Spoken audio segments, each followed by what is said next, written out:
Hello everyone, welcome back to this new video. दोस्तों स्वागत है आप सभी के UPPCS mains answer writing program में। आज डे 18 है और आज हम लोग बात करने वाले दोस्तों, जैसा कि हम लोग बात करते हैं UPPCS mains answer writing program की, और आज डे हमारा 18 है।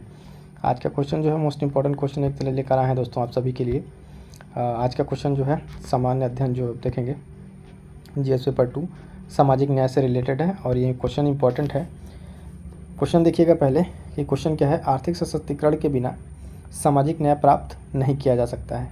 भारत में गरीबी उन्मूलन कार्यक्रमों के संदर्भ में इस कथन पर चर्चा कीजिए। 150 शब्दों में करना है और जो है आपका ये जीएस पेपर 2 ठीक है से रिलेटेड है और आर्थिक सशक्तिकरण के बारे में बात करनी है। क्वेश्चन इंपॉर्टेंट है तो इसको आप ध्यान दीजिएगा। ठीक है, एक चीज़ बता दें कि जो लोग टेलीग्राम से नहीं जुड़े हैं फटाफट से जुड़ जाइए। वहाँ से आपको वहाँ पे पीडीएफ, स्टडी मटेरियल, सारी चीज़ अपडेट मिल जाती हैं। और उसके साथ साथ बता दें दोस्तों, प्रीलिम्स के लिए यूपीपीसीएस प्रीलिम्स के लिए टेस्ट सीरीज अवेलेबल है यूट्यूब पे, वहाँ से आप कर लीजिए। और बाकी जो पीडीएफ वगैरह के लिए आप टेलीग्राम ज्वाइन कर लीजिएगा। चलिए तो देखते हैं, ये सोशल जस्टिस सामाजिक न्याय के बारे में बात होगी, क्या क्या पॉइंट्स यहाँ बन सकते हैं। ठीक है, और उसमें साथ साथ जो इम्प्रूवमेंट की बात की जा रही है, यानी एम्पावरमेंट, उसमें इम्प्रूव क्या हो रहा है, तो उसके साथ साथ देखेंगे वुमेन एम्पावरमेंट कितने यहाँ पे मदद करता है इसमें। इस तरीके से अपने आंसर को बनाएंगे। ठीक है, क्वेश्चन हमारा यही था। ठीक, आगे देखते हैं इसका। सबसे पहले हम लोग देखेंगे दोस्तों क्या इसका अप्रोच है। ठीक है, उत्तर लिखने का अप्रोच क्या है हमारा वो देखेंगे, यानी हल करने का दृष्टिकोण। तो इसके परिचय में क्या देंगे कि सामाजिक न्याय और आर्थिक सशक्तिकरण के बीच में संबंध का उल्लेख करते हुए परिचय लिखेंगे। उसके बाद से देखेंगे कि सामाजिक न्याय के लिए एक पूर्वापेक्षा के रूप में आर्थिक सशक्तिकरण की गहनता पर विचार करेंगे। उसके बाद से आर्थिक सशक्तिकरण के लिए उत्प्रेरक ठीक है के रूप में सामाजिक न्याय की विशेषता का प्रमुख तर्कों का उल्लेख करेंगे। यानी आर्थिक सशक्तिकरण के लिए किस तरीके से जब होगा तो फिर सामाजिक न्याय अपने आप मिलेगा, उसके लिए आर्थिक सशक्तिकरण कितना इंपॉर्टेंट है उस चीज़ को थोड़ा सा बैलेंस करेंगे। और उसके बाद से फिर क्या करेंगे, कंक्लूजन लिखेंगे। तो आई होप कि आपको चीज़ें समझ में आ गई। क्वेश्चन का डिमांड पहले समझिए। इसमें पहले कह रहा है कि आर्थिक सशक्तिकरण यानी फाइनेंशियली जब तक आप स्ट्रांग नहीं होंगे सामाजिक न्याय प्राप्त नहीं कर सकते। ठीक है, यानी सामाजिक न्याय सोशल जस्टिस आपको प्राप्त करने के लिए अब इसमें क्या बताया जा रहा है कि आपका आर्थिक रूप से सशक्त होना बहुत ज़रूरी है। ठीक है, और इसके साथ साथ भारत में जो गरीबी है उसके उन्मूलन यानी समापन के लिए कौन कौन से कार्यक्रम चलाए जा रहे हैं इस कथन पे भी चर्चा करनी है। तो क्वेश्चन आप ध्यान देंगे, काफ़ी इंपॉर्टेंट है। चलिए फटाफट से इसके स्टार्ट करते हैं। क्वेश्चन को देखते हैं इसके परिचय से। ठीक है, तो परिचय में देखेंगे दोस्तों इस प्रश्न का परिचय कि सामाजिक न्याय और आर्थिक सशक्तिकरण एक दूसरे से जुड़ी अवधारणाएं हैं जो गरीबी को कम करने तथा समावेशी विकास को बढ़ावा देने के प्रयासों पर केंद्रित हैं। यानी सामाजिक न्याय और आर्थिक सशक्तिकरण है क्या, बेसिकली क्या है, दोनों एक दूसरे से इंटर रिलेटेड हैं। ठीक है, और इसका मेन पर्पज़ क्या है कि सामाजिक न्याय दिलाना है। आर्थिक सशक्तिकरण करने से क्या है कि गरीबी को कम करेंगे। ठीक है, और समावेशी विकास यानी सस्टेनेबल डेवलपमेंट को हम क्या करेंगे, बढ़ावा देंगे। इस चीज़ पे ये केंद्रित है। तो सामाजिक न्याय कब मिलेगा और आर्थिक सशक्तिकरण होने से क्या चीज़ें होंगी कि गरीबी कम होगी और समावेशी विकास होगा। ठीक है, समावेशी विकास ठीक है होगा। आगे देखते हैं, आर्थिक सशक्तिकरण के बिना ठीक है आर्थिक सशक्तिकरण के बिना सामाजिक न्याय प्राप्त नहीं किया जा सकता। उक्त कथन इस धारणा को समाहित करता है कि आर्थिक असमानताओं को दूर करना और आर्थिक आत्मनिर्भरता के अवसर प्रदान करना जो है सामाजिक समानता तथा न्याय को साकार करने की दिशा में महत्वपूर्ण कदम है। यानी आप देखेंगे कि आर्थिक सशक्तिकरण के बिना जब देखेंगे सामाजिक न्याय को प्राप्त नहीं किया जा सकता। ये इस बात में समाहित है कि जब आर्थिक असमानताओं को आप जो इनइक्वालिटीज़ को दूर करते हैं और उसको आत्मनिर्भर बनाते हैं तब जाके कहीं सामाजिक समानता और न्याय की बात को साकार किया जा सकता है।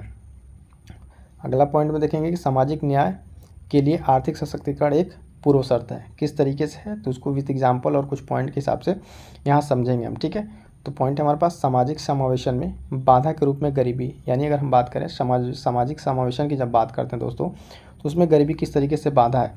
ठीक है, अब देखिए गरीबी जो है प्रायः शिक्षा, स्वास्थ्य सेवा और अन्य आवश्यक सेवाओं से वंचित करती है। तो यानी गरीबी जब रहती है तो किस तरीके से आपको प्रॉब्लम्स को सामना करना पड़ता है कि शिक्षा में, स्वास्थ्य सेवा में और अन्य सेवाओं से क्या करती है, गरीबी आपको वंचित करती है। ठीक है, तो गरीबी उन्मूलन कार्यक्रमों के माध्यम से आर्थिक सशक्तिकरण इन सेवाओं तक पहुंचाने का प्रदान कर सकता है और जिससे सामाजिक समावेशन और समानता को बढ़ावा मिल सकता है।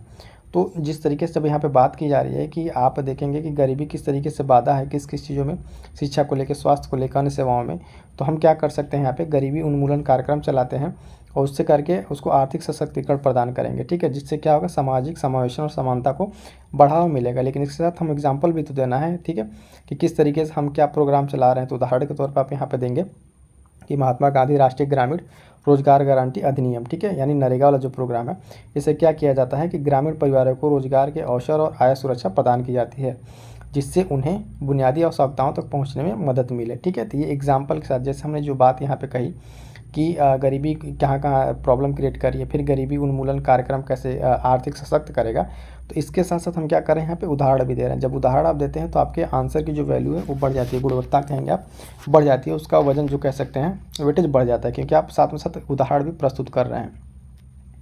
अगला देखेंगे कि भागीदारी और एजेंसी को सक्षम बनाना, किस तरीके से बनाएंगे कि गरीबी किसी व्यक्ति की निर्णय लेने की प्रक्रियाओं में भाग लेने की क्षमता को सीमित कर सकती है, जो उनके जीवन को प्रभावित करती है। सिंपल सी बात है, जब आप गरीब रहेंगे तो बहुत सारी चीज़ों पर आप डिसीजन नहीं ले पाएंगे। वो किस तरीके से, तो उसको दूर करने के लिए ये तो पहले देखिए यहाँ पे क्या है कि कॉज बताया जा रहा है, गरीबी किस तरीके से आपको इम्पैक्ट कर रही है, भागीदारी और आपकी एजेंसी को सक्षम बनाएंगे, यहाँ पर इम्पैक्ट कर रही है। अब उसको सही कैसे कर रहे हैं, तो कौशल विकास, उद्यमशीलता और वित्तीय समावेशन के माध्यम से आर्थिक सशक्तिकरण, सामाजिक प्रक्रियाओं में एजेंसी तथा भागीदारी को बढ़ावा जा सकता है, यानी कौशल विकास को बढ़ावा देके, उद्यमशीलता को बढ़ावा देके ऐसे किया जा सकता है। और इसके लिए उदाहरण क्या है हमारे पास, तो उदाहरण के तौर पर देखेंगे दोस्तों कि स्वयं सहायता समूह यानी SHG सेल्फ हेल्प ग्रुप आंदोलन ने महिलाओं को आर्थिक रूप से सशक्त बनाया है, जिससे उन्हें घरेलू और सामुदायिक निर्णयों में अपनी बात रखने में सक्षम बनाया। तो किस तरीके से जो सेल्फ हेल्प ग्रुप्स हैं, ठीक है, लगभग इसमें रिसेंटली में 1 लाख महिलाओं को जो है लखपति बनाने का भी कार्यक्रम चला। तो इस तरीके से जो सेल्फ हेल्प ग्रुप हैं, जब उनको आर्थिक रूप से सशक्त करते हैं तो अपनी बात को घरेलू उसमें निर्णय में अपनी भूमिका रख सकती हैं, ठीक है। अगला पॉइंट क्या है इसमें, ध्यान दीजिएगा, अंतर पीढ़ीगत गरीबी चक्र को तोड़ना, ठीक है, ये काफ़ी इंपॉर्टेंट पॉइंट है, यहाँ पर समझिएगा इसको कि गरीबी पीढ़ियों तक बनी रह सकती है और सामाजिक गतिशीलता में बाधा डाल सकती है, जिससे असमानताओं में वृद्धि हो सकती है। होता क्या है कि ये जो गरीबी का चक्र है ना, पीढ़ी दर पीढ़ी चलता रहता है, पीढ़ी दर पीढ़ी के लिए इसको अंतर पीढ़ीगत गरीबी चक्र को तोड़ना बहुत ज़रूरी है।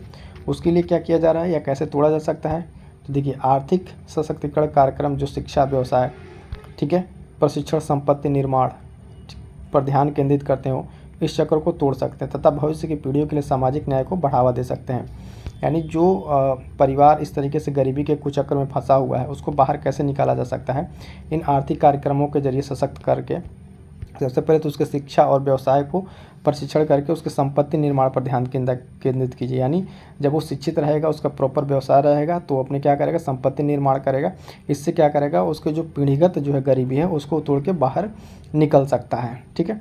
उदाहरण के तौर पर देखिए, सुकन्या समृद्धि योजना माता पिता को अपनी बेटियों के भविष्य में निवेश करने के लिए एक सुरक्षित और आकर्षक निवेश विकल्प प्रदान करती है, जो वित्तीय असुरक्षा तथा निर्भरता के चक्र को तोड़ती है। यानी इस तरीके से जो ये योजना है क्या कर रही है, आपको भविष्य के लिए क्या कर रही है, एक मजबूत सुरक्षा प्रदान कर रही है, ठीक है। तो एग्जाम्पल के तौर पर सुकन्या समृद्धि योजना, ठीक है। अब बात करेंगे आर्थिक सशक्तिकरण के उत्प्रेरक के रूप में सामाजिक न्याय, यानी आर्थिक सशक्तिकरण के रूप में सामाजिक न्याय किस तरीके से उत्प्रेरक का काम कर रहा है, इसके बारे में देखेंगे।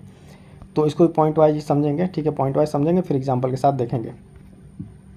पॉइंट हमारे पास, प्रणालीगत असमानताओं को संबोधित करना है, यानी समावेशिता को बढ़ावा देने के साथ साथ अगर देखेंगे तो भेदभाव को संबोधित करने वाली नीतियाँ, कार्यक्रम आर्थिक सशक्तिकरण के लिए मार्ग खोल सकते हैं। यानी भेदभाव को संबोधित, जो इस तरीके से भेदभाव को दूर कर सके, इस तरह का असमानताओं को दूर कर सकते समाज में, उन सब चीज़ों पे ध्यान देने की भी ज़रूरत है, क्योंकि इससे इंसान का जो सोशल वैल्यू है और सोशल डिग्निटी है वो चीज़ें बनी रहेंगी, ठीक है।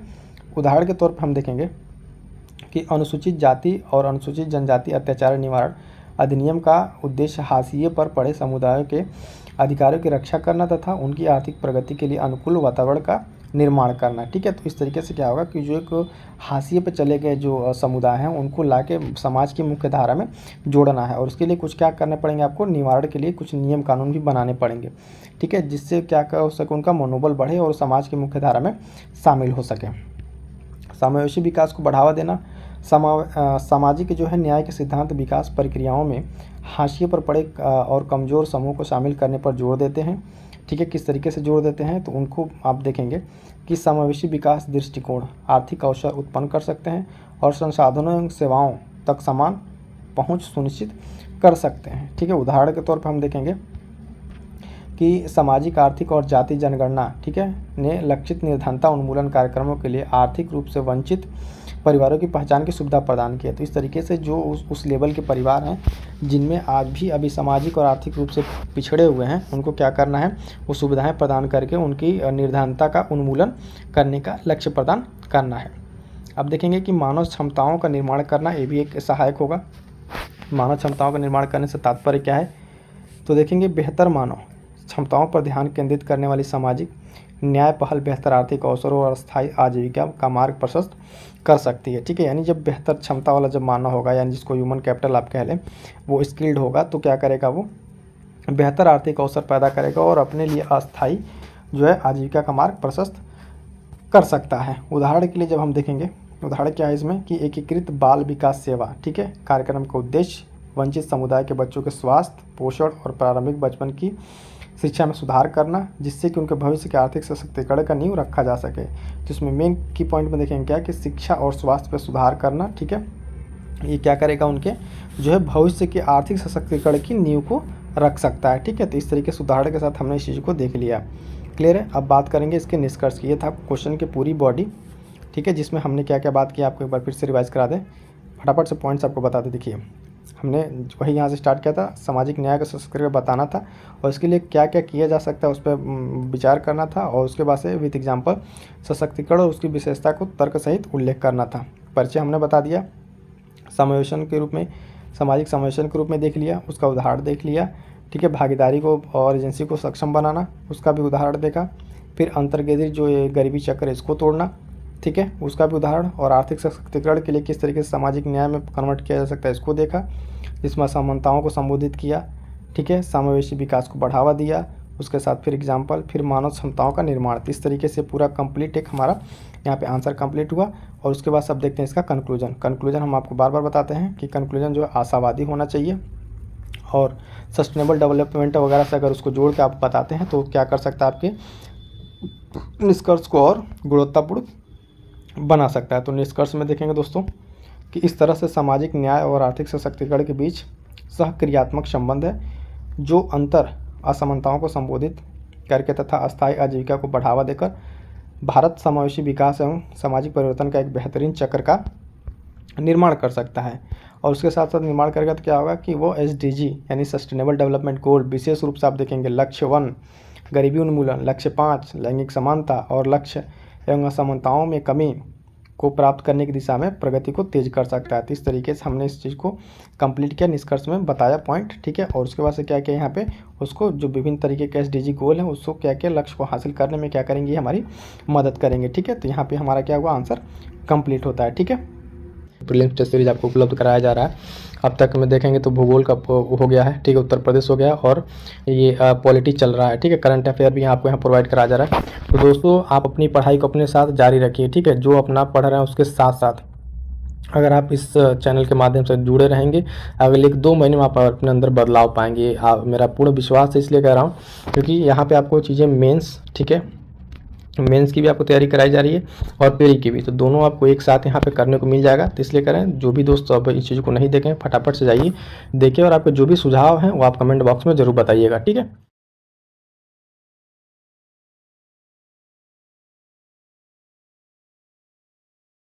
चीज़ और बता दें दोस्तों, जो साथी नए हैं और या फिर जो लोग जुड़े हुए हैं उनके लिए कि इम्पॉर्टेंट देखिए यहाँ पे कंप्लीट आपके लिए दोस्तों, कंप्लीट प्री और मेंस के लिए, ठीक है, जो बचे हुए समय का एक प्रॉपर यूटिलाइजेशन किया जा सकता है उस तरीके से फ्रेम करके आपके यहाँ प्रोग्राम में दिया जा रहा है। पहला चीज़ कि प्रीलिम्स ओरिएंटेड आपको घटना चक्र के जो 15,000 क्वेश्चन हैं उनको सेगमेंट वाइज, ठीक है, इतिहास, भूगोल, ठीक है, इस तरीके से सेगमेंट में बांट के यहाँ पे चीज़ें कराई जा रही हैं OMCQ प्रैक्टिस प्रीलिम्स के लिए। उसके बाद से अलग से टेस्ट सीरीज कराया जाएगा सब्जेक्ट वाइज, कुछ टेस्ट सीरीज अपलोडेड है, उसको भी जाकर आप देख सकते हैं। और साथ साथ जो आपका ये आंसर राइटिंग सीरीज चल रहा है तो आपके लिए मोस्ट इंपॉर्टेंट हो जाता है, जिसको आप अभी अटेम्प्ट कर रहे हैं, है ना। और उसके साथ जो स्पेशल ये प्रोग्राम है स्टैटिक पोर्शन का, इसको आप जरूर कवर कीजिए।